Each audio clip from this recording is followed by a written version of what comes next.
Share बाजार में क्या हुआ आज? अदानी समूह ने और शेयर क्यों रखे गिरवी? सॉफ्ट ड्रिंक बाजार में कौन मचाएगा तहलका? बचत खाता धारकों को होगा कितना ज्यादा फायदा? जानेंगे हम मनी टाइम में। नमस्कार, मैं हूं अभिषेक। स्वागत है आपका prime time show money time में।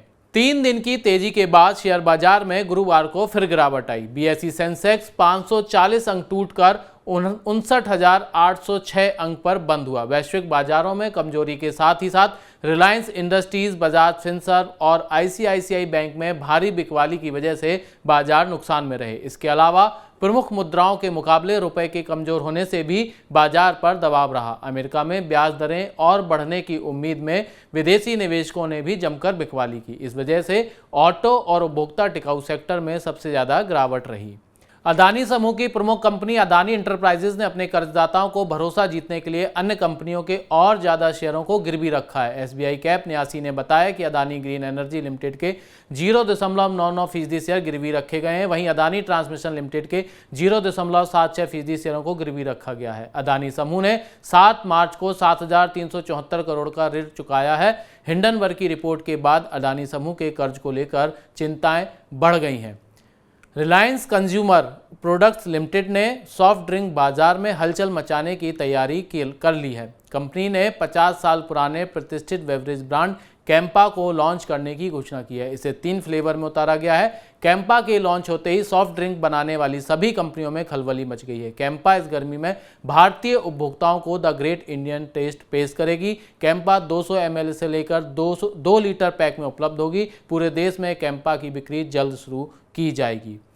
शेयर बाजार नियामक सेबी ने बकायेदारों की संपत्तियों की जानकारी देने वाले लोगों को 20 लाख रुपए तक का इनाम देने की घोषणा की है। इनाम 2 चरणों अंतरिम और अंतिम रूप से दिया जाएगा। अंतरिम इनाम संपत्ति की कीमत का 2.5% या 5 लाख रुपए और अंतिम इनाम वसूले गए बकाया के 10% तक या 20 लाख रुपए होगा। सेबी ने वसूली प्रक्रिया के अंतर्गत बकायेदार की संपत्तियों के बारे में पक्की खबर देने वाले लोगों को इनाम देने से संबंधित दिशा निर्देश जारी किए हैं।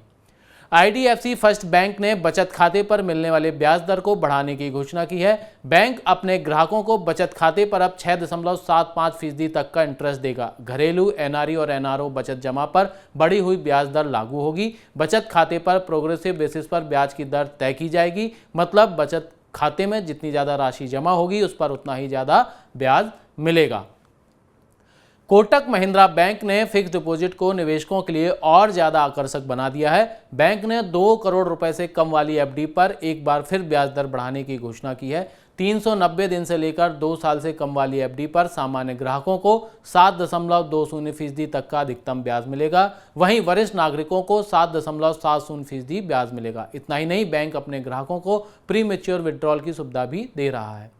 कर्मचारी भविष्य निधि संगठन यानी ईपीएफओ अपने 6 करोड़ से ज्यादा सदस्यों को इसी महीने ब्याज दरों को लेकर नई जानकारी देगा। ईपीएफओ के सेंट्रल बोर्ड ऑफ ट्रस्टी की बैठक 25 मार्च से शुरू होगी। इसमें वित्त वर्ष 2022-23 के लिए ईपीएफ खाते पर मिलने वाले ब्याज की दर तय होने की संभावना है। दुनिया भर में ब्याज दरें बढ़ने के बीच ऐसी संभावना है कि ईपीएफ पर भी ब्याज की दर में कटौती हो सकती है। वित्त वर्ष 2021-22 के लिए ब्याज की दर 8.1% है, जो पिछले 44 साल की सबसे कम ब्याज दर है। यस बैंक और आधार हाउसिंग फाइनेंस ने निम्न और मध्यम आय वर्ग के ग्राहकों को किफायती ब्याज दर पर होम लोन उपलब्ध कराने के लिए साझेदारी की है। इसके तहत वेतनभोगी कर्मचारियों को होम लोन, प्लॉट खरीदने के लिए लोन, घर बनाने के लिए लोन, होम इम्प्रूवमेंट लोन या घर या दुकान के बदले ऋण जैसे आसान होम फाइनेंस समाधान उपलब्ध कराए जाएंगे। साझेदारी के तहत निम्न और मध्यम आय वर्ग के ग्राहकों पर विशेष ध्यान दिया जाएगा। पूंजी बाजार नियामक सेबी ने सभी निवेशकों से कहा है कि वे शेयर बाजार में लगातार और सुचारू लेन देन के लिए मार्च के अंत तक अपने पैन को आधार नंबर से जरूर लिंक कर लें। ऐसा न करने पर पैन और आधार को आपस में जोड़ने तक प्रतिभूतियों और अन्य लेन देन पर प्रतिबंध लग सकता है। सीबीडीटी ने पैन को 31 मार्च 2023 तक आधार से नहीं जोड़ने पर इसे निष्क्रिय करने की घोषणा की है।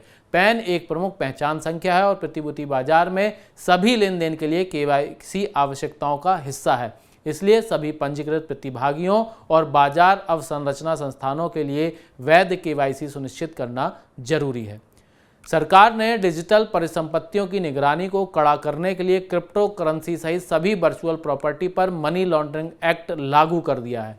क्रिप्टो लेन देन, क्रिप्टो को पास में रखने और संबंधित वित्तीय सेवाओं के लिए मनी लॉन्ड्रिंग कानून लागू हो चुका है। इससे अब भारतीय क्रिप्टो एक्सचेंजों को वित्तीय खुफिया इकाई को संदिग्ध गतिविधियों की सूचना देनी होगी। यह कदम बैंकों या शेयरों दलालों जैसी अन्य विनियमित संस्थाओं के समान ही डिजिटल परिसंपत्तियों के लिए धन शोधन निवारण कानून का पालन करने की अनिवार्यता के अनुरूप है। इस बार गर्मियों में हो सकती है बिजली कटौती, क्योंकि तापमान बढ़ने से इस साल बिजली की मांग 6% तक बढ़ने की संभावना है। सरकार ने बिजली कंपनियों से यह सुनिश्चित करने को कहा है कि गर्मियों के मौसम में बिजली कटौती ना की जाए। बिजली की बढ़ती मांग को पूरा करने के लिए कदम उठाने के निर्देश दिए गए हैं। सरकार ने स्थिति पर करीब से नजर रखने और बिजली आपूर्ति बाधित ना हो, इसके लिए पर्याप्त इंतजाम करने को कहा है। इस साल अप्रैल में बिजली की मांग सर्वाधिक 229 गीगावाट रहने की संभावना है। इस साल बाजार में नए स्मार्टफोन कम संख्या में लॉन्च होंगे। कमजोर मांग की वजह से कंपनियों ने नए मॉडल की लॉन्चिंग घटा दी है। नए फोन मॉडल सिर्फ मिड और हायर एंड प्राइस सेगमेंट में ही लॉन्च हो रहे हैं। बजट सेगमेंट में नए मॉडल कम संख्या में आ रहे हैं। 2023 के पहले 2 महीने में 28 स्मार्टफोन मॉडल्स लॉन्च हुए हैं, जबकि 2022 की इसी अवधि में 36 मॉडल लॉन्च हुए थे। ऊंची मुद्रास्फीति की वजह से नए फोन की मांग कम बनी हुई है, इसलिए कंपनियां भी नए मॉडल लॉन्च करने से बच रही हैं। निसान मोटर पेट्रोल कार की कीमत में ऑल इलेक्ट्रिक और हाइब्रिड कार लाने की दिशा में काम कर रही है। कंपनी का लक्ष्य 2026 तक सस्ती इलेक्ट्रिक और हाइब्रिड कार लाने का है। कंपनी इसके लिए ऑल इलेक्ट्रिक एवं हाइब्रिड वाहनों के पावर ट्रेन को लेकर अपने रुख में बड़ा बदलाव करने की तैयारी में है। इसके लिए जरिए कंपनी इलेक्ट्रिक व हाइब्रिड कारों के निर्माण पर आने वाले खर्च में कमी लाना चाहती है। कंपनी इलेक्ट्रिक पावर ट्रेन को छोटा और हल्का बनाने के लिए सभी मॉडल में एक ही तरह के कलपुर्जों का इस्तेमाल करेगी।